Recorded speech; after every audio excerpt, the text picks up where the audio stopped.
Fees. Ah, good, I like it. How are you guys? We're here. Yeah, we're great. Thank you. Good. Well, this isn't awkward at all. Anyway, come on, parenting. One piece of advice I'll give to any parents at the moment, if your child has any sort of talent or anything like that, just make sure you 100% back him. Encourage it. The whole way. Yeah, that is good advice. Parents, you should back your kids. Don't just lock them in a dungeon and deprive them of food and water. Back them. The wide-ranging chat moved on to cover Northern Irish politics. I'm actually kind of shocked at the MP's wife and what's happened with the whole 19-year-old Shocking, thing. isn't it? Madness. I have to intervene in that. I think it's absolutely... Now you're taking the moral high ground. But the very next day, it turned out Dappy might not occupy the moral high ground at all. As it turned out, he'd sent threatening messages to a woman who texted the Chris Moyles show to call him vile. As if the poor woman hadn't already suffered enough listening to Chris Moyles. This was ironic, since N-Dubs recently got plenty of coverage for fronting a government anti-bullying campaign. Still, if Dappy gets annoyed at being called vile in a text message, imagine how disrespected he'd feel if we put his photo on the screen and called him a 2-foot prancing mosquito-voiced little titamaboo in a baby's hat, and a nincompoop, and a twerp, and a twit, and an oaf, and a git, and a royalty! And as Owlman tours New Zealand, 5 News excitedly captures jubilant scenes of him meeting people's offspring. She met Prince William and he said how pretty she was, but he said he couldn't kiss her because of royal protocol. Maybe you just didn't fancy her. But it wasn't all fun, as he suffered a minor injury while playing with some kiddie winks. Somebody threw a ball and it hit him, didn't it? Yeah. Me. Was that you? What happened? Oh, I hit him in the nuts. Oh, well, there goes the Windsor dynasty. Health.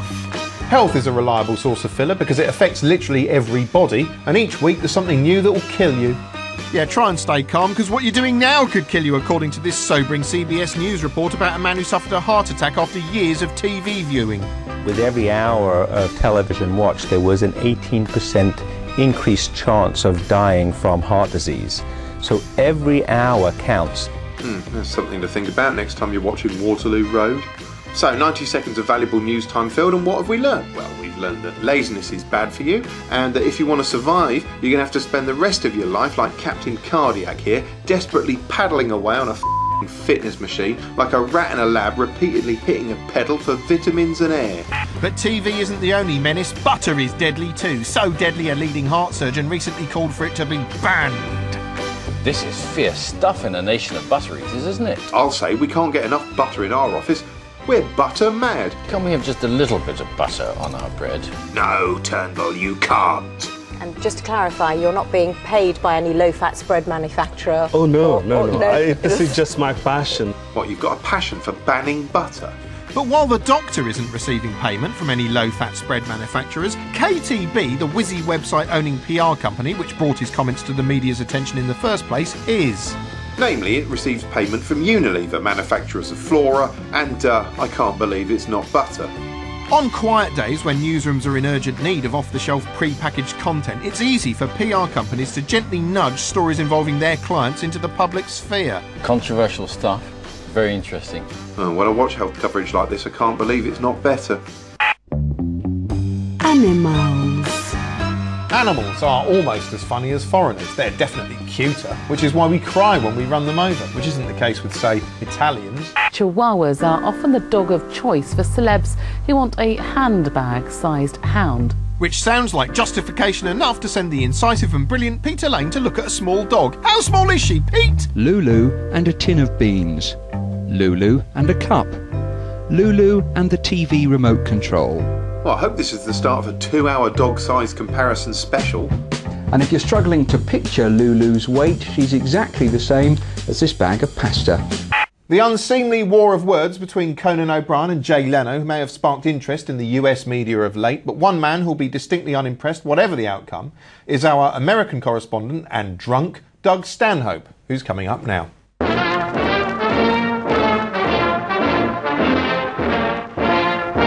I'm Doug Stanhope, and that's why I drink. You know, more Americans get their news from late-night comedy talk show hosts like Leno and Letterman than any other news source. I don't know if that's true, but I've been told that.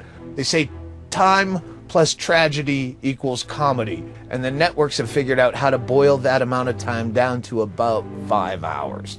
It's part of the system in America where they spend all day ratcheting up this very important breaking news. The president announced that he would send 30,000 more troops to that region. This just in, Obama's sending 30,000 more troops to Afghanistan. Is he breaking a promise?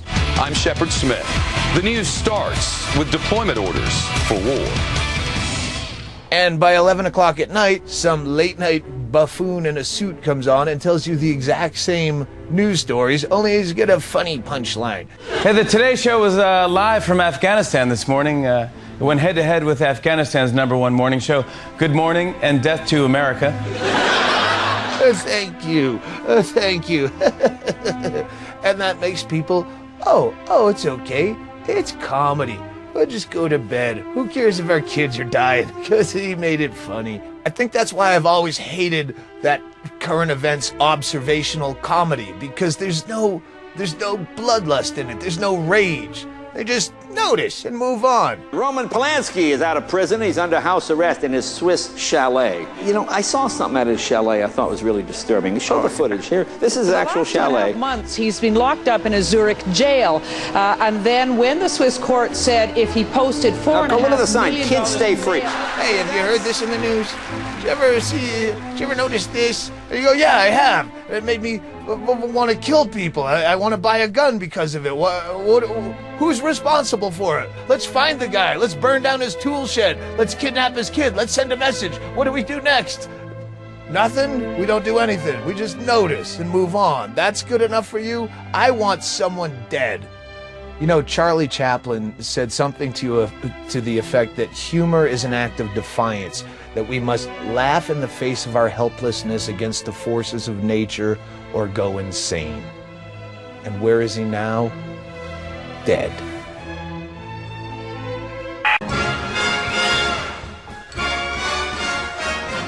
Music! And Sky News' Jeremy Thompson shows off his cool street lingo during a live discussion about Susan Boyle's glaring lack of a Brits nomination. She, in a way, has been dissed by this. I love you, Jeremy Thompson. The link-up also featured an exciting live interview with Dappy and the rest of N-Dubs. Surprisingly, for a live interview on a news channel, Dappy was asked no tricky questions about the texts or the anti-bullying campaign whatsoever. Instead, they were allowed to moan that the X Factor stars they were up against had an unfair advantage. Do you think they'll get a bigger vote, or do you think... They've had 16 million viewers for 6 weeks every day, so yeah. Of course they're going to get more of a vote. Yeah, but come on, at least 30 people will have seen Dappy and Fazel's parenting tips on This Week. Stern anchorman Jeremy Thompson even wished N-Dubs well, sort of. Thank you very much indeed, Steve, and best of luck to N-Dub, who he was just speaking to there. Yes, best of luck to N-Dub. He's hoping they beat Jalus. Yes, Jalus, who Sky also spoke to, together with Ernest's singing ice cream cornet, LaRue. In case you don't know who LaRue is, she's basically Jedward for people who hate music. And that was that. It was a glittering showbiz triumph for Sky. Which ended with possibly the most astonishing segue in news history. Thanks, Steve. More from there later. And talking about a show full of celebrities, here's Bill Clinton just arriving at Port-au-Prince Airport.